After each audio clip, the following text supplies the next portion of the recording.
ओम मुनित्रयं नमस्कृत्य दुक्तिः परिभाव्य च वैयाकरणसिद्धान्तकौमुदीयं विरच्यते। नमः सर्वेभ्यः श्रोतृभ्यः। अस्माभिः गतपाठे यद्यत् पठितं तद् एकवारं स्मरामः। वयं वैयाकरणसिद्धान्तकौमुदी इत्याख्यस्य ग्रन्थस्य तत्र स्वरप्रकरणं पठन्तः स्मः। स्वरप्रकरणेऽपि पीठसूत्राणि अस्माभिः पठ्यमानानि वर्तन्ते। पीठसूत्रप्रकरणस्य तत्र प्रथमः पाठः अस्माकं क्रमे सम्पन्नः। अत्र सर्वादौ तावत् अस्माभिः कः नाम भिट् अथवा किन्नाम भिट् इत्येतस्मिन् विषये पठितं। प्रातिपदिकं भिट् भवति इति तत्र प्राचां संज्ञा एषा इति ज्ञातं। तस्य अन्तः उदात्तः स्यात् इति अर्थः दृष्टः। उच्चैः इति तत्र उदाहरणम् अस्माभिः साधितम्। ततः पाटलापालङ्काम्बासागरार्थानामिति सूत्रम् अग्रिमं पठितं। पाटलाद्यर्थानां शब्दानाम् अन्तोदात्तः भवति इति अस्य अर्थः दृष्टः। पाटला, फलेरुहा, सुरूपा, पाकलेति पर्यायाः लघावन्ते इति प्राप्ते अपालङ्क, व्यधिघात, आरेवत, आरग्वधेति पर्यायाः अम्बार्थः माता उनर्वन्नन्तानाम् इति आद्युदात्तत्वे प्राप्ते सागरः, समुद्रः इति इमानि उदाहरणानि अत्र दृष्टानि। यथा यथं प्राप्तस्य अन्यस्य विधेः एतेन बाधः अत्र क्रियते, कृतः इति च तत्र अस्माभिः ज्ञातम्। ततः तत्र अग्रिमं सूत्रं पठितं। गेहार्थानामस्त्रियाम् इति। गेहं नब्विषयस्य इति प्राप्ते, नाम गेहमिति उदाहरणं, परन्तु नब्विषयस्य इत्यादि सूत्रद्वारा तत्र आद्युदात्तत्वं प्राप्तं भवति, परन्तु प्रकृतसूत्रेण अन्तोदात्तता विहिता। ततः अस्त्रियां किं शाला आद्युदात्तोऽयम् इहैव पर्युदासाज्ञापकात्। अत्रैव निषेधकारणात् अत्र शाला इत्यस्य आद्युदात्तत्वं विहितम्। ततः गुदस्य च इति सूत्रं पठितम्। अन्तः उदात्तः स्यात् न तु स्त्रियां गुदम्। अस्त्रियां किम् आन्त्रेभ्यस्ते गुदाभ्यः।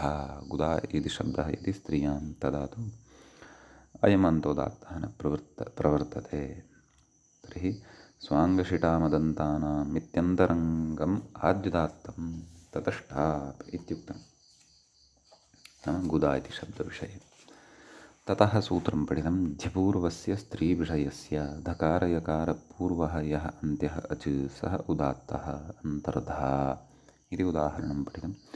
स्त्रीविषयवर्णनाम्नामिति प्राप्ते, नाम इति तत्र तेन स्त्रीविषयवर्णाक्षुपूर्वाणाम् इत्यनेन आद्युदात्तता प्राप्ता आसीत्, परन्तु प्रकृतसूत्रेण अन्तोदात्तता भवति। छाया, माया, जाया, ततः यान्तस्य अन्त्यात् पूर्वम् इति सूत्रमेव अग्रे पठिष्यते इति आद्युदात्तत्वे प्राप्ते प्रकृतसूत्रेण अन्तोदात्तता विधीयते इति भावः। ततः स्त्रीति किं बाह्यं ययन्तत्वात् आद्युदात्तत्वं नाम इत्यादिर्नित्यमित्यनेन विषयग्रहणं किम् इभ्यः क्षत्रिया यतो नावः इत्युदात्तः इभ्यशब्दः क्षत्रियशब्दस्तु यान्तस्य अन्त्यात् पूर्वमिति मध्योदात्तः इति अत्र पठितं। ततः अग्रिमं सूत्रं पठितं। खान्तस्याश्मादेः इति। तत्र खकारान्तः अथवा खशब्दान्तः यः शब्दः अथवा खकारान्तः इत्यपि वक्तुं शक्यते। स्वरविदुः व्यञ्जनानि तु अविद्यमानवत्वं प्राप्नुवन्ति। यतो नावः इति तत्र अनावः इति ज्ञापकं भवति इत्यपि उक्तं। तर्हि ततः ततः पूर्वं शकारः मकारो वा यदि भवति तर्हि तादृशान्तस्य शब्दस्य अच् उदात्तः भवति, नाम अन्तोदात्तः भवति, अन्त्यः च उदात्तः भवति। नखम् उखा सुखं दुःखं नखस्य इत्याद्युदात्तत्वे प्राप्ते उखा नाम भाण्डविशेषः तत्र कृत्रिमत्वात् खय्युवर्णं कृत्रिमाख्या चेद् इति उवर्णस्योदात्तत्वे प्राप्ते सुखदुःखयोर्न विषयस्येति प्राप्ते प्रकृतसूत्रेण अन्तोदात्तता विधीयते इति भावः। अस्मादेः किं शिखा मुखं मुखस्य स्वाङ्गशिरामिति न विषयस्येति वा आद्युदात्तत्वं शिखायास्तु शीङः खो निध्रस्वश्चेति उणादिषु नित्वोक्तेः अन्तरङ्गत्वात् टापः प्रागेव स्वाङ्गशिटामिति वा बोध्यम्। ततः अग्रे सूत्रं पठितं हिष्ठवत्सरतिषत्थन्तानाम् इति, नाम हिष्ठान्तादीनाम् अन्तः उदात्तः स्यात् इति अर्थः सूत्रस्य दृष्टः। अतिशयेन बहुलो बंहिष्ठः नित्वात् आद्युदात्तत्वे प्राप्ते बंहिष्ठैरश्वैः सुवृतारथेन यद्बंहिष्ठं नातिविदे इत्यादौ व्यत्ययात् आद्युदात्तः परिवत्सरः अव्ययपूर्वपदप्रकृतिस्वरोऽत्र बाध्यते इत्याहुः। सप्ततिः अशीतिः लघावन्त इति प्राप्ते 40 इहापि प्राग्वत् अभ्यूर्वाना प्रभृस्थस्यायोः अव्ययपूर्वपदप्रकृतिस्वरोऽत्र बाध्यते इत्याहुः। धाथादिसूत्रेण गतार्थमेतत्। धातघञ् वित्रकाणाम् इत्यनेन सूत्रेण इत्यर्थः। तदनन्तरं दक्षिणस्य साधौ इति सूत्रं पठितं। साधुवाचित्वाभावे तु व्यवस्थायां नाम अन्तः उदात्तः स्यात्। दक्षिणशब्दः साद्धर्थे प्रयुक्तश्चेत् तस्य अन्तोदात्तत्वं भवति। साधुवाचित्वाभावे तु व्यवस्थायां सर्वनामतया स्वाङ्गशिटामित्युदात्तता भवति इत्युक्तम्। अर्थान्तरे तु लघावन्तेति गुरुरुदात्तः, अर्थात् लघावन्ते द्वयोश्च बहवशो गुरुः इत्यनेन गुरुः उदात्तः सः भवति। दक्षिणः सरलोदारपरच्छन्दानुवर्तिष्विति कोशः, कोशस्य तत्र उदाहरणमपि प्रदत्तम् इति। एतावन्ति सूत्राणि गते पाठे अस्माभिः पठितानि। अयं तत्र अस्माकं क्रमे प्रथमः पाठः फिट्सूत्रप्रकरणस्य प्रवृत्तः अभूत्। अधुना तावत् अस्मत्क्रमे द्वितीयः पाठः फिट्सूत्रप्रकरणस्य आरब्धः भवति। तत्र अग्रिमं सूत्रं पठनीयं वर्तते।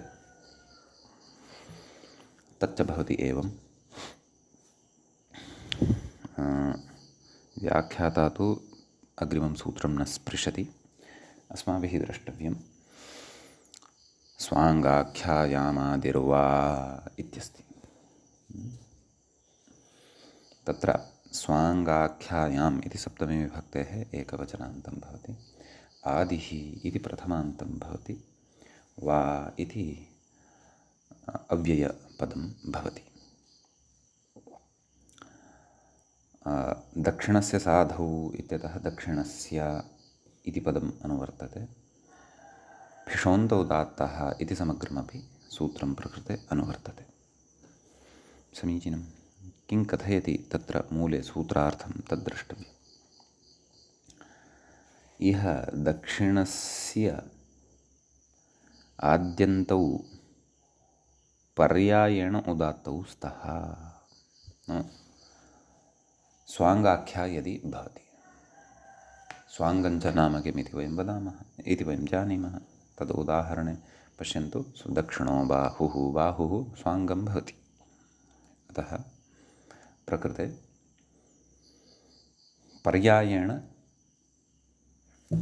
उदात्तौ भवतः इति। उभौ अपि नाम आदिः अपि अपि च अन्त्यः विद्यमानः अपि स्वाङ् किमुक्तम् इह दक्षिणस्य आद्यन्तौ पर्यायेण उदात्तौ स्तः एवं खलु। तर्हि यस्मिन् पक्षे पर्यायेण उदात्तौ न भवतः तस्मिन् पक्षे तु अन्त्यः एव तत्र उदात्तः भवति, शेषनिघातात् तत्र अनुदात्तत्वं च भवति। सम्यक्। ततः आख्याग्रहणं किं नाम स्वाङ्गाख्यायाम् इति स्वाङ्गे आदिर्वा इत्येव वक्तुं शक्यते स्म खलु। तर्हि शान्तनवाचार्येण तत्र आख्याग्रहणं कुतः कृतं तद् कथयति व्याख्याता। प्रत्यङ्मुखस्य आसीनस्य वामपाणिर्दक्षिणो भवति। नाम तत्र यस्य वाम अङ्गस्य विषये उच्यमानं वर्तते तस्य एव तत्र स्वाङ्गस्य दक्षिणस्य स्वाङ्गाख्यायामादिर्वा इत्यनेन विकल्पेन उदात्तत्वविधानं। प्रत्यङ्मुखस्य आसीनस्य नाम यस्य दक्षिणाङ्गस्य विषये इदमुच्यमानं वर्तते तस्य पुरतः यदि कोऽपि उपविष्टः वर्तते, आसीनः अर्थात् उपविष्टः यदि अस्ति, तस्य वामपाणिर्दक्षिणो भवति। तस्य वामहस्तः यः भवति सः मम कृते अथवा मम पुरतः यदि कोऽपि उपविष्टः अस्ति तस्य वामहस्तः मम कृते दक्षिणे भवति खलु, दक्षिणस्यां दिशि भवति खलु, अथवा दक्षिणाङ्गं खलु भवति। अतः तादृशस्य दक्षिणस्य स्वाङ्गाख्यामादिर्वा इत्यनेन आद्यन्तौ पर्यायेण उदात्तौ न भवेताम् इत्येतदर्थम् आख्याग्रहणमत्र कृतं वर्तते इति भावः। अतः यस्य दक्षिणस्य अङ्गस्य विषये इदमुच्यमानं वर्तते तस्य एव तत्र नाम पर्यायेण उदात्तविधानम् अवगन्तव्यम्। समीचीनम् इति अस्ति विशेषः। अग्रे सूत्रं भवति छन्दसि च इति। छन्दसि इति सप्तमी विभक्तेः एकवचनं भवति, च इति अव्ययपदं भवति। तत्र स्वाङ्गाख्यायामादिर्वा इत्यतः आदिः इत्येन वर्तते, दक्षिणस्य साधौ इत्यतः दक्षिणस्य इति च अनुवर्तते। भिषोन्त उदात्तः इति समग्रमपि सूत्रमत्र अनुवर्तते। कोऽर्थः व्याख्याता कथयति, दक्षिणस्य आद्यन्तौ स्यातां वेदे इति। अपि च मूले उक्तम् अस्वाङ्गार्थमिदं, नाम इदम् अस्वाङ्गार्थं वर्तते न तु स्वाङ्गार्थम् इति। तर्हि नाम स्वाङ्गाख्यायामादिर्वा इत्यतः तत् स्वाङ्गविषयः विषयः उक्तः, सः विषयः अत्र नास्ति इति भावः। किमुदाहरणम् इति चेत् दक्षिणः इत्येव उदाहरणम्। एवं खलु, इह पर्यायेण आद्यन्तावुदात्तौ इति तावदेव। ततः नाम आद्यन्तौ एकस्मिन् पक्षे भवतः परस्मिन् पक्षे तर्हि अन्तोदात्तता एव भवति इति भावः। शेषनिघातादिकं पूर्ववत् सर्वत्र ज्ञेयम्। अग्रिमसूत्रं प्रति व्याख्याता इङ्गितं करोति, कृष्णस्य तत्र मूले सूत्रं पश्यामश्चेत् कृष्णस्य मृगाख्या चेत् इति दृश्यते।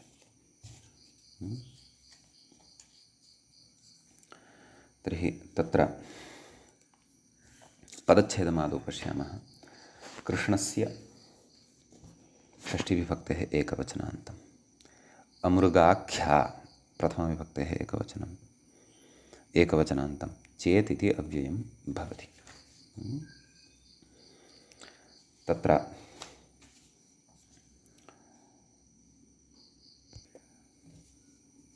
छन्दसि च इत्यतः छन्दसि इत्यनुवर्तते, भिषोन्तोदात्तः इति समग्रमपि सूत्रम् अनुवर्तते। सूत्रस्य अर्थो भवति मूले तु तत्र शेषपूर्णेन सूत्रार्थः उक्तः वर्तते, अन्त उदात्तः इति। तत्र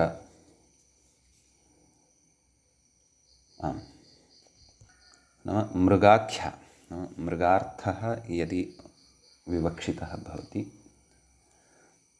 विवक्षितः न भवति, मृगाख्या यदि न स्यात् तर्हि वेदे कृष्णशब्दस्य अन्तोदात्तता भवति। सम्यक्। वर्णानां तणतेत्याद्युदात्तत्वे प्राप्ते अन्तोदात्तो विधीयते कृष्णानां व्रीहीणां। व्याख्याता कथयति अस्यान्त उदात्तः छन्दसि न तु मृगाख्यायाम् इति। एवं खलु।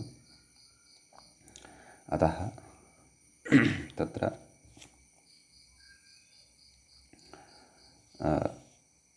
प्रकृते अन्तोदात्तता विधीयते। तर्हि मृगाख्या नास्ति, अतः कृष्णानां व्रीहीणां प्रकृते ततः अग्रेपि उक्तं कृष्णो नो नावः वृषभः। एवं खलु। अतः प्रयोगद्वये अपि तत्र कृष्णशब्दः मृगवाच्यः नास्ति, अतः प्रकृतसूत्रेण अन्तोदात्तता भवति इत्यस्ति। तत्र एकत्र कृष्णानाम् इति षष्ठीविभक्तिः अस्ति, एकत्र कृष्णः कृष्णो नो इत्यादि मन्त्रांशे प्रथमाविभक्तिः वर्तते। षष्ठ्याम् आम् इति प्रत्ययः भवति, तस्य अनुदात्तौ सुप्पितौ इत्यनेन अनुदात्तत्वं भवति। ततः ण इत्यत्र विद्यमानः यः अकारः सः उदात्तः भवति, ततः उदात्तादनुदात्तस्य स्वरितः इत्यनेन स्वरितविधानमपि अत्र अवगन्तव्यम्। सम्यक्। ततः तत्र मृगाख्यायां तु कृष्णो रात्र्यै। एवं खलु। प्रकृतप्रयोगे तु कृष्णशब्दः मृगार्थं प्रयुक्तः वर्तते। अतः वर्णानां तणतिनितान्तानाम् इत्यनेन सूत्रेण आद्युदात्तता भवति, ततः शेषनिघातः भवति। वर्णानां तणेत्यादि इति मूले एव उक्तवान् खलु, अतः तत्सूत्रं द्वितीयपादस्य दशमं सूत्रमस्ति, अग्रे अस्माभिः पठिष्यते। समीचीनम्। अग्रे अग्रिमसूत्रविषये व्याख्याता न किमपि कथयति, ततः अग्रिमसूत्रे सः कथयन्नस्ति। अग्रिमं सूत्रं वयं पठामः। मूले सूत्रं दृश्यते, वानामधेयस्य इति अस्ति। तत्र वा इति अव्ययं भवति, नामधेयस्य इति षष्ठीविभक्तेः एकवचनान्तं पदं भवति।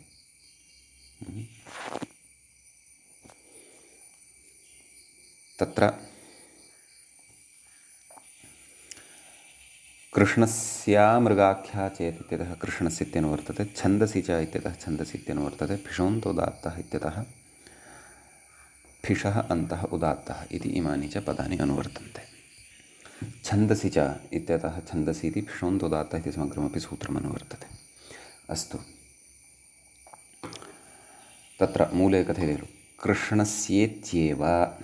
एवं खलु। नाम कृष्ण इति शब्दः कस्यचित् नाम यदि अस्ति तर्हि तस्य विकल्पेन अन्तोदात्तता भवति इति भावः। अयं वा कृष्णो अश्विना कृष्णर्षिः। एवं खलु। अत्र वेदमन्त्रांशतया एतद् वाक्यद्वयं प्रयुक्तं वर्तते। नाम अत्र कृष्ण इति शब्दः प्रयुक्तः वर्तते इति कृत्वा वा नामधेयस्य इत्यनेन अन्तोदात्तता भवति। कृष्ण इत्यत्र णकारात् परतः अकारः तस्य उदात्तविधानं भवति। शेषनिघातात् तत्र अनुदात्तत्वम् अवगन्तव्यम्। सम्यक् इति अयं विशेषः अस्मिन् सूत्रे। ततः अग्रिमं सूत्रं पश्यामः। शुक्लगौरयोरादिः इत्यस्ति अग्रिमं सूत्रम्। तत्र शुक्लगौरयोः इति षष्ठीविभक्तेः द्विवचनान्तं पदं भवति।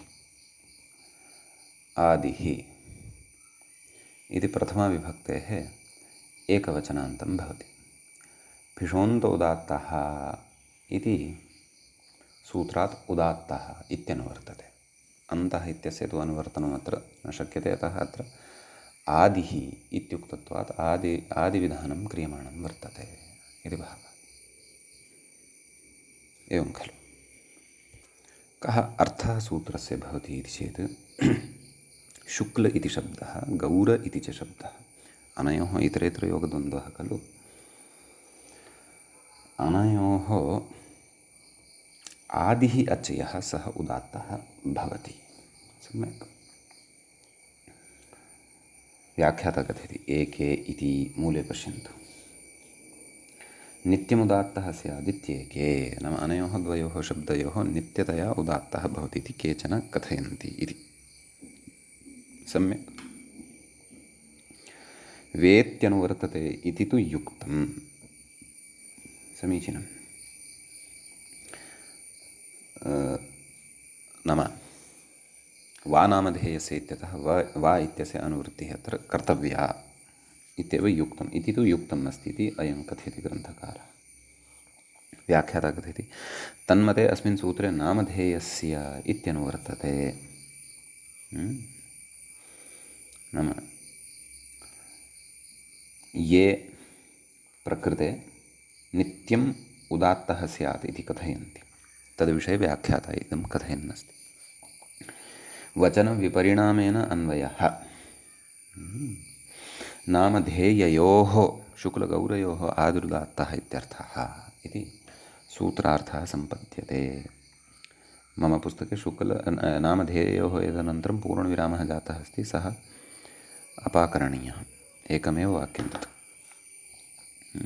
तेन सरो गौरो यथा पिब इत्यत्र अन्तोदात्तत्वम् एव नामधेयत्वाभावात् इति कथयति। परन्तु दीक्षितस्य तु भिन्नं खलु मतं। सः किं कथयति, वा इत्यनुवर्तते इति तु युक्तं। सरो गौरो यथा पिब, तर्हि गौर इति शब्दस्य प्रकृतसूत्रेण आद्युदात्तत्वं भवति। एवं खलु। तदेव दीक्षितः मूले कथयन्नस्ति खलु, नाम इत्यत्र अन्तोदात्तदर्शनात्, नाम वा इत्यनुवर्तते इति तु युक्तम् अस्ति, सत्यं। नित्यं न वक्तव्यं, यतः सरो गौरः यथा इति वाक्ये गौर इति शब्दः अन्तोदात्तः दृश्यमानः वर्तते। अतः नित्यतया आद्युदात्तता प्रकृते न कर्तव्या इति भावः। एवं खलु इत्यस्ति विषयः। इति अयं विशेषः अस्मिन् सूत्रे भवति। अग्रिमं सूत्रम् अधुना पठामः। अग्रिमसूत्रं प्रति इङ्गितं करोति ग्रन्थकारः। अङ्गुष्ठोदकबकवशानां छन्दस्यन्तः इति अस्ति सूत्रम्।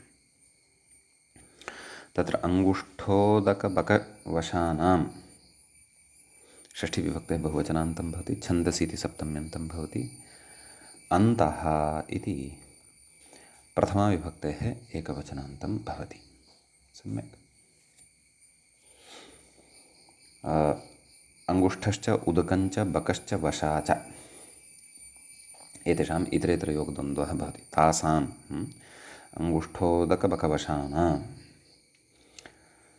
शुक्लगौरयोरादिः इत्यतः आदिः इत्यस्य पदस्य निवर्तनाय अन्तः इति ग्रहणं पुनः सूत्रे कृतं वर्तते।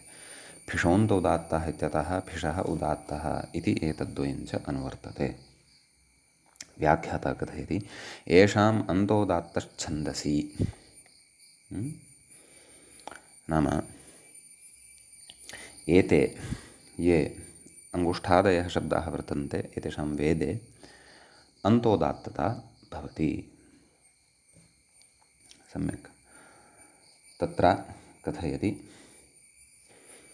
व्याख्याता अङ्गुष्ठस्येति मूले पश्यन्तु अङ्गुष्ठस्य स्वाङ्गानाम् अकुर्वादीनाम् इति द्वितीयस्योदात्तत्वे प्राप्ते अन्तोदात्तार्थः आरम्भः इति। स्वाङ्गानाम् अकुर्वादीनां तृतीयपादस्य तृतीयं सूत्रमिदं भवति। तत्र द्वितीयस्य अचः उदात्तता भवति। अतः द्वितीयस्य उदात्तता यथा न स्यात् सा प्राप्ता प्रकृते, परन्तु प्रकृते अङ्गुष्ठशब्दस्य अन्तोदात्तता एव स्यात्, तदर्थम् अयम् आरम्भः नाम अङ्गुष्ठशब्दस्य ग्रहणं कृतम् इति भावः। अग्रे किं कथयति वशाग्रहणं नियमार्थं छन्दस्येवेति तेन लोके आद्युदात्तता इत्याहुः।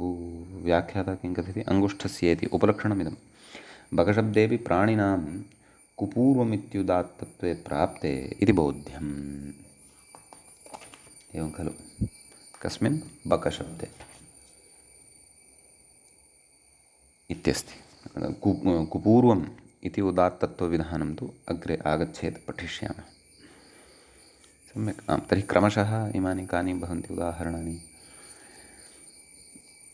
तत्र आदौ अङ्गुष्ठशब्दविषये तु स्पष्टता जाता। वशाग्रहणं नियमार्थं छन्दस्येवेति तेन लोके आद्युदात्तता इत्याहुः। सम्यक् नाम तत्र नियमार्थम् इदं वर्तते। तर्हि नियमः कुतः सिद्धे सति आरभ्यमाणः विधिः नियमाय भवति इति खलु उच्यते। तर्हि अन्तोदात्तता फिषोन्तोदात्तः इत्यनेनैव अत्र सिद्धः स्यात्। तथापि अत्र वशाग्रहणं कृतमिति चेत् वेदे एव भवेत्, अन्यत्र न भवेत्। लौकिकेषु प्रयोगेषु आद्युदात्तता एव भवेत्, तदर्थं प्रकृते वशाग्रहणं कृतं वर्तते इति भावः। सम्यक् ततः वस्तुतः अङ्गुष्ठशब्दानन्तरम् उदकशब्दः वर्तते खलु, तस्य प्रकृतसूत्रेण अन्तोदात्तता भवति। शेषनिघातः क्रियते उदक इति शब्दे स्वरव्यवस्था सिद्ध्यति। बक इत्यत्रापि वशा इत्यत्रापि तथैव इति अयमस्ति अत्र विशेषः। ततः अग्रिमं सूत्रं पठामः। तत्र पृष्ठस्य च इत्यस्ति। पृष्ठस्य इति षष्ठीविभक्तेः एकवचनम् अस्ति। च इति अव्ययपदं वर्तते।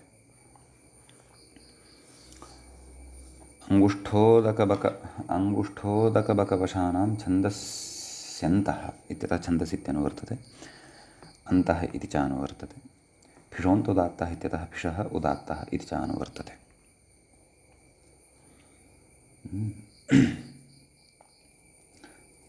तत्र प्रकृते च ग्रहणसामर्थ्यात् लोके विकल्पेन भवति इति अर्थः क्रियते। अयमुदात्तः किमुक्तं मूले छन्दस्यन्तः उदात्तः स्याद्वा भाषायां। पृष्ठशब्दस्य छन्दसि अन्तः उदात्तः भवति, भाषायां विकल्पेन भवति इति अर्थः। तत्र उदाह्रियते पृष्ठम् इत्यस्ति। तर्हि प्रकृतसूत्रेण अन्तोदात्तता विहिता। कथयति पक्षे स्वाङ्गशिटाम् इत्याद्युदात्तत्वं, तच्च सूत्रमग्रे पठनीयमेव वर्तते। तेन आद्युदात्तता भवति। सम्यक् इति अयं विशेषः अस्मिन् सूत्रे भवति। अग्रे सूत्रं भवति, व्याख्याता इङ्गितं करोति अर्जुनस्य। मूले पश्यामश्चेत् अर्जुनस्य तृणाख्या चेत् इति। अर्जुनस्य षष्ठ्यन्तं तृणाख्या इति प्रथमान्तं चेत् इति अव्ययपदं तृणस्य आख्या तृणाख्या षष्ठी तत्पुरुषः। तत्र व्याख्याता कथयति अन्तः उदात्तः स्यात् तृणाख्यायां नाम अर्जुनशब्दः तृणार्थे यदा प्रयुज्यते तदा अन्तोदात्तता तस्य भवति इति। मूले कथयति उनर्वन्नन्तानाम् इत्याद्युदात्तस्यापवादः नाम तेन तत्र प्रकृतसूत्रं वर्तते अग्रे आगमिष्यति द्वितीयपादस्य नवमं सूत्रं भवति। अतः तेन प्रकृते आद्युदात्तता प्राप्ता भवति तस्य अपवादः अयम्। अतः प्रकृतसूत्रेण अन्तोदात्तता भवति शेषनिघातः यथा पूर्वम् अवगन्तव्यः अनुदात्तं पदमेकवर्जम् इत्यनेन। ततः कथयति तृणाख्यायां किम् अर्जुनो वृक्षः वृक्षः न खलु तृणं कथयति उनर्वन्नन्तानाम् इत्याद्युदात्तः एतेन आद्युदात्तविधानं भवति इत्यर्थः। इति अयं विशेषः अस्मिन् सूत्रे वर्तते। अग्रिमं सूत्रं पठामः। व्याख्याता इङ्गितं करोति अर्यस्य मूले पश्यामश्चेत् अर्यस्य स्वाम्याख्या चेत् इत्यस्ति। समीचीनम्। अर्यस्य षष्ठीविभक्तेः एकवचनं स्वाम्याख्या इति प्रथमान्तं चेत् इति अव्ययपदं भवति। सम्यक्। तत्र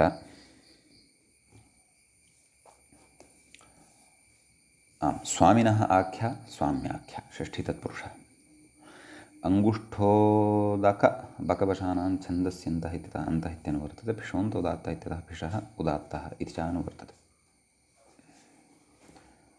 नाम स्वाम्यर्थे विद्यमानः यः अर्यशब्दः तस्य अन्तोदात्तता भवति इति। तद् व्याख्याता कथयति अन्त उदात्तः स्वाम्याख्यायां खलु मूले किमुक्तं यान्तस्य अन्त्यात् पूर्वमिति सूत्रमग्रे पठिष्यते। यतो नावः इति वा अद्युदात्तत्वे वचनं यान्तस्यान्त्यात् पूर्वमिति तृतीयाध्यायस्य त्रयोदशं सूत्रं भवति। यतो नावः इति सूत्रं पठितमेव अस्ति अस्माभिः। कथयति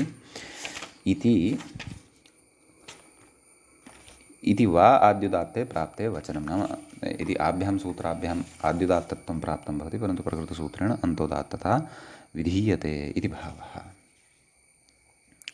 समीचीनम्। व्याख्याता किं कथयति इति पश्यामः। अर्यस्वामिवैश्ययोः इति निपातितोऽयम् अर्यशब्दः तच्च पूर्वं पठितमेव अस्ति अस्माभिः। उदाहरणवाक्यं न उक्तं परन्तु तद् सूत्रेण अर्य इत्येव उदाहरणं प्रकृते भवति इत्येव अवगन्तव्यं। समीचीनं। ततः अग्रिमं सूत्रं प्रति गच्छामः। व्याख्याता इङ्गितं करोति कथयति आशाया मूले पश्यामश्चेत् तत्र आशायाः इति षष्ठीविभक्तेः समग्रं सूत्रं भवति। आशाया अधिकाख्या चेत् आशायाः इति षष्ठीविभक्तेः एकवचनान्तं भवति। अधिकाख्या इति प्रथमान्तं भवति। चेत् इति अव्ययपदं भवति। सम्यक्। तत्र प्रकृतसूत्रं प्रति अङ्गुष्ठोदकवशानां छन्दस्यन्तः इत्यतः अन्तः इत्यनुवर्तते भिषोन्तोदात्तः इत्यतः भिषः उदात्तः इति च अनुवर्तते। सम्यक्। कः सूत्रार्थः? व्याख्याता कथयति अधिकाख्यायाम् आशाशब्दः आद्युदात्तः स्यात् नाम दिगर्थे प्रयुक्तः न स्यात्। दिगर्थे अपि आशाशब्दः प्रयुज्यते। व्याख्याता मूले कथयति दिगाख्या व्यावृत्त्यर्थमिदं एवं खलु दिगाख्यायां गम्यमानायां न अधिगाख्या इति अस्ति खलु न दिगाख्या अधिगाख्या इति विग्रहः खलु क्रियते न वा कथयति अत एव ज्ञापकात् दिक्पर्यायस्य आद्युदात्तता न एतन्निषेधकारणात् दिक्पर्यायः यः शब्दः वर्तते आशा तस्य आद्युदात्तता भवति तत्र विधानं नास्ति परन्तु एतन्निषेधज्ञापकात् तदेव यतो नावः इत्यत्र यथा तथा अथवा अन्यत्रापि दृष्टं खलु ज्ञापकं कथं भवति तद्वत् आद्युदात्तता भवति अधिगाख्यस्य तु अन्तोदात्तत्वं भवति इति भावः इन्द्र आशाभ्यस्परि इत्यस्ति खलु प्रयोगः तर्हि अत्र आशाभ्यः इत्यत्र आशा इत्येतस्य शब्दस्य अन्तोदात्तता भवति न वा इत्यस्ति विशेषः अग्रिमं सूत्रं पठामः सूत्रं भवति तत्र व्याख्याता तु मध्ये विचारं कुर्वन् अस्ति वयं पश्यामः नक्षत्राणामाविषयाणाम् एवं खलु पदच्छेदः द्रष्टव्यः नक्षत्राणां षष्ठीविभक्तेः बहुवचनान्तं भवति आविषयाणाम् इत्यपि षष्ठीविभक्तेः बहुवचनान्तं भवति आप् विषयः येषां ते आविषयाः एवं खलु तेषाम् आविषयाणां समीचीनं ततः अङ्गुष्ठोदकबकवशानां छन्दस्यन्तः इत्यस्मात् अन्तः इत्यनुवर्तते भिषोन्तोदात्तः इत्यतः भिषः उदात्तः इति चानुवर्तते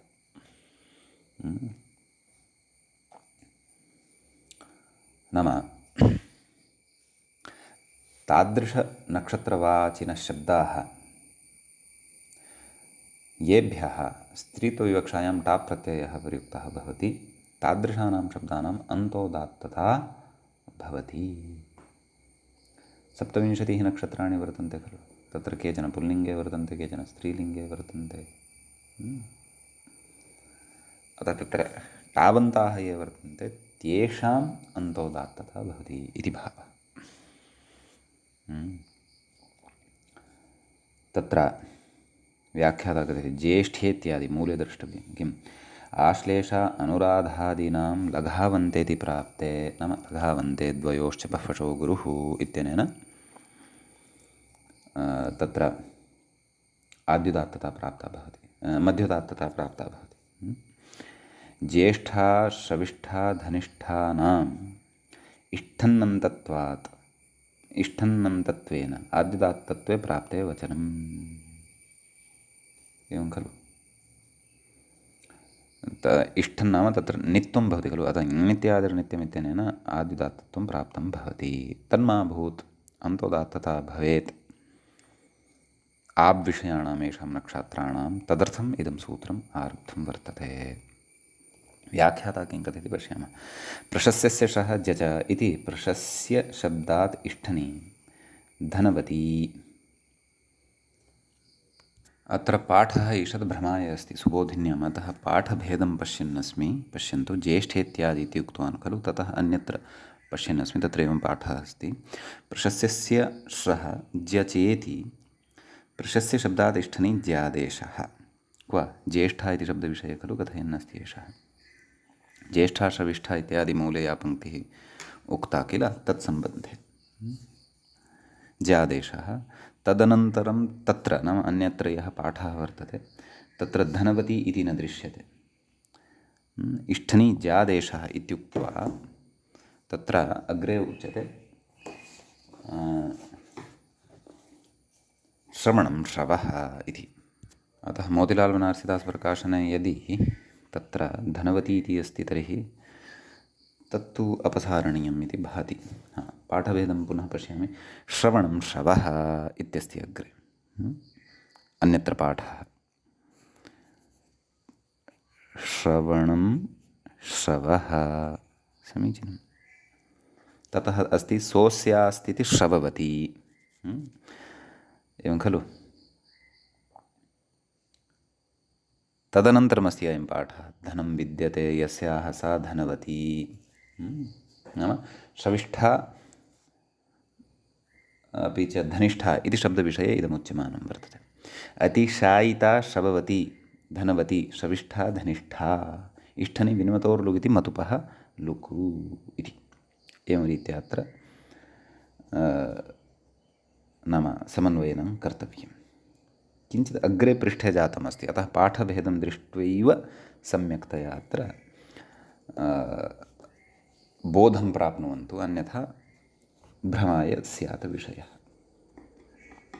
एवं खलु? अतः अहम् अपि मम पुस्तके अत्र लिखन्नस्मि यत् प्रकृते पाठभेदः द्रष्टव्यः इति। समीचीनम्। अस्तु। किं कथयति? आद्युदात्ते प्राप्ते ङिनित्यादिनित्यम् इत्यनेन। तर्हि इष्ठनि परतः रूपसिद्धिः दर्शिता खलु। सर्वापि एषा व्यवस्था पठिता अस्ति, विन्मतोर्लुक् इत्यादिकम्। अतः आद्युदात्तत्वे प्राप्ते वचनम् इति अस्ति। समीचीनम्। एतावान् विशेषः तावदेव। नाम नक्षत्राणाम् आब्विषयाणाम् अन्तः उदात्तः प्रकृतसूत्रेण भवति इति भावः। अस्तु, अग्रिमं सूत्रं पश्यामः। व्याख्याता अग्रिमसूत्रस्य नक्षत्रविषये उदाहरणविषये एव साक्षात् चर्चां कुर्वन्नस्ति। तत्र मूले सूत्रं वर्तते, न कुपूर्वस्य कृत्तिकाख्या चेत् इत्यस्ति। तर्हि तत्र न इति अव्ययपदं भवति, कुपूर्वस्य इति षष्ठीविभक्तेः एकवचनान्तं भवति, कृत्तिकाख्या इति प्रथमान्तं भवति, चेत् इति तु अव्ययपदं भवति। सम्यक्। तत्र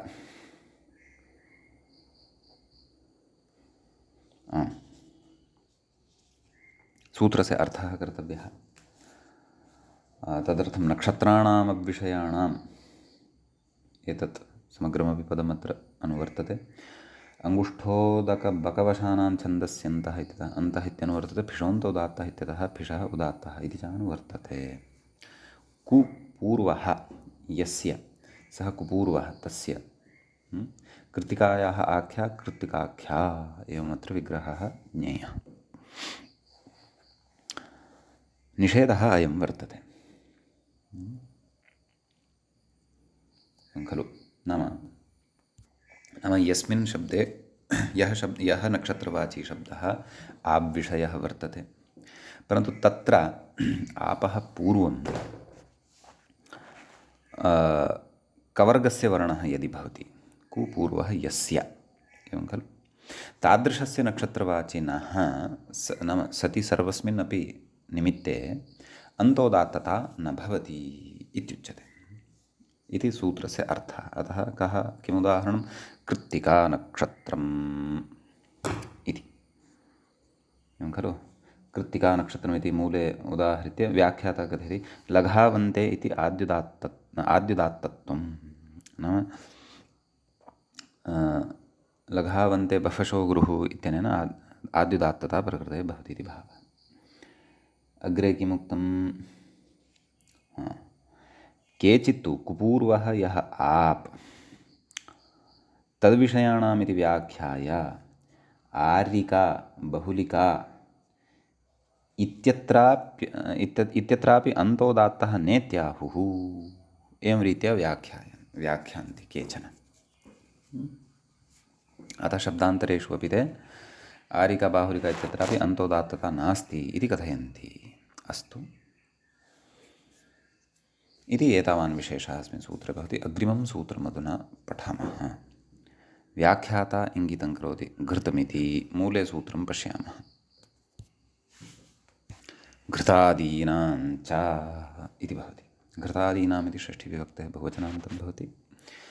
च इति अव्ययपदं भवति। घृत आदिः येषां ते घृतादयः तेषां घृतादीनां। सम्यक्। तत्र अन्त उदात्तः इत्युच्यते। अंगुष्ठोदकबकवशानां छन्दस्यन्तः इत्यतः अन्तः इत्यनुवर्तते। फिषोऽन्त उदात्तः इत्यतः फिषः उदात्तः इति च अनुवर्तते। घृतादिगणे पठितानां शब्दानाम् अन्तः यः अच् सः उदात्तः भवति। घृतं मिमीक्षे इत्यस्ति। अतः घृतशब्दस्य प्रकृते अन्तोदात्तता भवति। शेषनिघातात् अनुदात्तत्वम् अवगन्तव्यम्। आकृतिगणोऽयं व्याख्याता कथयति न विषयस्येति प्राप्ते। कथं सूत्रं? न विषयस्येति पूर्वं तु अस्माभिः नक्षत्राणाम् आविषयाणाम् इति खलु पठितम्। व्याख्यात्रा यदुच्यमानमस्ति न विषयस्य इति प्राप्ते तत् सूत्रमग्रे आगच्छेत् वा द्रष्टव्यम्। अस्तु, परन्तु प्रकृतसूत्रेण अन्तोदात्तता तु विहिता। परन्तु कस्यचित् प्राप्तिः तु निश्चयेन स्यादेव न, आद्युदात्तता वा अथवा प्रकारान्तरेण। अत एव सूत्रस्य चारितार्थ्यं भवति खलु। अस्तु, न विषयस्य इति सूत्रं स्यात् अग्रे आगच्छेत्, तद्विषये पठिष्यामः। आकृतिगणत्वं कुतः उक्तमिति चेत् यदि तादृशाः शब्दाः येषाम् अन्तोदात्तता न सिद्ध्येत् सः शब्दः प्रकृते अन्तर्भावयितुं शक्यते। अग्रिमं सूत्रं पश्यामः। व्याख्याता कथयति ज्येष्ठ इति मूले अस्ति सूत्रं ज्येष्ठकनिष्ठयोर्वयसि इति। ज्येष्ठकनिष्ठयोः षष्ठीविभक्तेः द्विवचनान्तं भवति। वयसि इति प्रथमाविभक्तेः क्षन्तव्ये सप्तमीविभक्तेः एकवचनान्तं भवति। अंगुष्ठोदकबकवशानां छन्दस्यन्तः इत्यतः अन्तः इत्यनुवर्तते। फिषोऽन्त उदात्तः इत्यतः फिषः उदात्तः इति च अनुवर्तते। समीचीनम्। अन्तः उदात्तः स्यात् इत्येव सूत्रार्थः उक्तः। समीचीनम्। ज्येष्ठ आह चमसा कनिष्ठ आह चतुरः इति वयोवाचकत्वमेव अनयोः स्यात् इति। व्याख्याता कथयति उदाहरणे वृद्धशब्दस्य वृद्धस्य च इति इष्ठनि ज्यादेशः पूर्वं ज्येष्ठशब्दः साधितः वर्तते। युवाल्पयोः कनन्यतरस्याम् इति युवन् शब्दात् कनादेशः क्व कनिष्ठ इत्यत्र एवं खलु इति उदाहरणे अस्ति। प्रत्युदाहरणे प्रशस्यस्य च श्रः ज्य च इति प्रशस्य शब्दस्य ज्यादेशः अल्पस्य कन् तत्र उक्तं खलु वयसि किं ज्येष्ठः श्रेष्ठः कनिष्ठोल्पिकः इह नित्वात् आद्युदात्तः एव केन नित्यादिर्नित्यम्। अतः पूर्वमपि ज्येष्ठः कनिष्ठः इत्यत्रापि तदेव नाम आद्युदात्तता प्राप्ता भवति, परन्तु प्रकृतसूत्रेण अन्तोदात्तता भवति इति विशेषः वर्तते। व्याख्याता कथयति नित्वात् इति तथा च नित्स्वरापवादो यं योगः अयं योगः नित्स्वरस्य अपवादभूतः भवति इति भावः। सम्यक् इत्यस्ति। अन्तिमं सूत्रं प्रथमस्य पादस्य अस्य पठामः। तत्र कथयति बिल्वतिष्ययोः स्वरितो वा इत्यस्ति। बिल्वतिष्ययोः इति षष्ठीविभक्तेः द्विवचनान्तं भवति। समीचीनम्। बिल्वश्च तिष्यश्च बिल्वतिष्यौतयोः बिल्वतिष्ययोः स्वरितः प्रथमान्तं वा इति तत्र अव्ययम्। अंगुष्ठोदकबकवशानां छन्दस्यन्तः इत्यतः अन्तः फिषोऽन्त उदात्तः इत्यतः फिषः उदात्तः इत्येतत् पदद्वयम् अनुवर्तते। मूले सूत्रार्थः उक्तः अनयोः अन्तः स्वरितो वा स्यात्। नाम बिल्वशब्दस्य तिष्यशब्दस्य च अन्तः अच् स्वरितः भवति। पक्षे उदात्तः इति कथयति पक्षे उदात्त इति उदात्त इत्यनुवृत्तेः फिषोऽन्त उदात्तः। अतः यस्मिन् पक्षे अन्तोदात्तता भवति शेषनिघातः किमुक्तं नैव स्वरितविधानं भवति खलु शेषनिघातः तु उभयतः अपि शक्यते किल स्वरभेदः भविष्यति एकत्र अन्त्यः स्वरितः अपरत्र अन्त्यः उदात्तः भविष्यति इति विशेषः इति प्रथमः पादः मूले चोच्यते इति फिट्सूत्रेषु प्रथमः पादः इति समीचीनं द्वितीयस्य पादस्य आरम्भं कुर्मः आम् गतपादे व्याख्यात्र उक्तं खलु किं क्व उक्तं घृतमिति नव्विषयस्य इति प्राप्ते अग्रिममेव सूत्रमस्ति पश्यन्तु द्वितीयपादे द्वितीयं सूत्रं वर्तते किं नव्विषयस्य निसन्तस्य अस्तु लब्धं तत्र पारायणाभ्यासाभावात् अथवा पारायणं न कृतमिति कृत्वा सूत्राणां फिट्सूत्राणां तथा परिचयः मम नास्ति वस्तुतः वैयाकरणेन सता अवश्यम् इमानि उणादिसूत्राणि वा भवेयुः फिट्सूत्राणि वा भवेयुः येषामपि पारायणं कर्तव्यं येन सूत्रपरिचयः वाचि बुद्धौ वा स्यात् अस्तु आम् अथ द्वितीयः पादः अत्र अधुना आरब्धः भवति इदानीं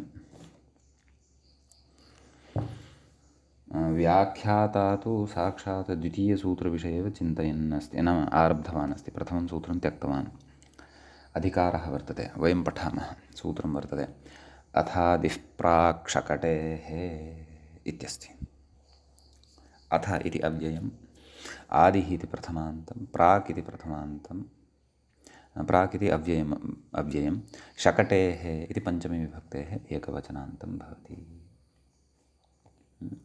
अथशब्दः मङ्गलवाचकः अथवा नूतनपादस्य अग्रिमस्य पादस्य आरम्भवाचकः ग्राह्यः कथयति अधिकारोऽयम् अयमधिकारः वर्तते शकटिशकट्योरिति यावत् शकटिशकट्योरक्षरमक्षरं पर्यायेण इति चतुर्थस्य पादस्य प्रथमं सूत्रं भवति सम्यक् इति यावत् नाम एतत् सूत्रं यावत् अयमधिकारः वर्तते तर्हि पश्यन्तु प्राक्तनपादे प्राधान्येन अन्त्यस्य उदात्तविधानं दृष्टं प्रकृते तु प्राधान्येन आदेः उदात्तत्वम् उच्यमानं वर्तते अपि च यथा प्राक्तनपादे अन्त्यस्य उदात्तत्वस्य अपवादाः मध्ये मध्ये पठिताः तद्वत् प्रकृतेपि अपवादाः अग्रे स्युरेव आगच्छेयुरेव फिषोन्त उदात्तः इत्यतः फिषः उदात्तः इत्येतस्य तु अनुवर्तनम् अग्रे सूत्रेषु भविष्यत्येव अतः अयमधिकारः अवगन्तव्यः आम् व्याख्याता द्वितीयमपि न तृतीयं सूत्रमेव आरभते वयं द्वितीयमपि पठामः द्वितीयं सूत्रं भवति ह्रस्वान्तस्य स्त्रीविषयस्य इत्यस्ति ह्रस्वान्तस्य षष्ठीविभक्तेः एकवचनान्तमिदं भवति स्त्रीविषयस्य इति अपि षष्ठीविभक्तेः एकवचनान्तं भवति ह्रस्वः अन्ते यस्य सः ह्रस्वान्तः तस्य ह्रस्वान्तस्य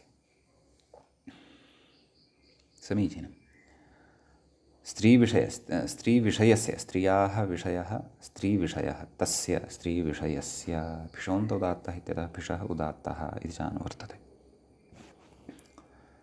अपि च अधिकारः अथादिः प्राक् शकटेः इति अधिकारः अपि अत्र स्मर्तव्यः ततः सूत्रार्थे किमुक्तं सूत्रार्थत्वेन किमुक्तम् आदिरुदात्तः स्यात् इति ह्रस्वान्तः शब्दः स्त्रीविषयश्च यदि भवति स्त्रीलिङ्गे भवेत् नाम स्त्रीलिङ्गविषयः सः भवति तादृशस्य आद्युदात्तता भवति इति भावः एवं खलु नाम ह्रस्वान्तः शब्दः स्त्रीलिङ्गस्थः तस्य आदिः उदात्तः भवति उदाह्रियते किं पश्यन्तु बलिः तनुः सम्यक् तत्र वृद्धावस्थायां शैथिल्यं प्राप्तवत् यच्चर्म तदर्थे बलिशब्दः प्रयुज्यते बलिशब्दः कस्यचित् जनस्य नाम इति कृत्वा पुल्लिङ्गे प्रयोक्तुं शक्यः, परन्तु स्त्रीलिङ्गे भवति अथवा अयं शब्दः स्त्रीलिङ्गे अस्ति वा न वा इति विवेकः तत्र स्वरज्ञानपूर्वकतया भवति। तर्हि बलिः इति शब्दः यदि तदेव आद्युदात्तः भवति तर्हि स्त्रीलिङ्गे अस्ति इति तत्र अवगन्तव्यः विषयः भवति। एवमेव तनुः इत्यपि वर्तते खलु, शरीरवाचकः यः तनुशब्दः तस्य अपि प्रकृतसूत्रेण आद्युदात्तता विधीयते, यतः स्त्रीविषयः अयं शब्दः वर्तते इति भावः। समीचीनम् इति अत्र अस्ति विशेषः। अग्रिमं सूत्रम् अधुना पश्यामः। न विषयस्य इति व्याख्याता इङ्गितं करोति। मूलं पश्यामश्चेत् तत्र सूत्रमस्ति न विषयस्य निसन्तस्य इति भवति। तत्र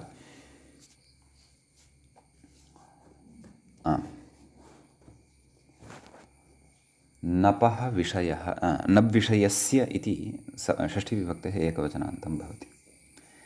अनिसन्तस्य इत्यपि षष्ठीविभक्तेः एकवचनान्तं भवति।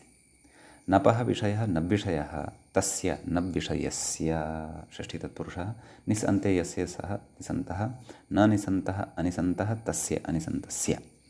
सम्यक् षष्ठ्यन्तं पदद्वयमपि भवति। भिषोन्त उदात्तः इत्यतः उदात्तः इत्यनुवर्तते। किञ्च अथादिः प्राक् शकटेः इत्यतः आदिः इति नमसः अधिकारः च अत्र अस्ति एव। तर्हि मूले सूत्रार्थः न उक्तः, व्याख्यात्रा सूत्रार्थः उच्यमानः अस्ति। किं कथयति?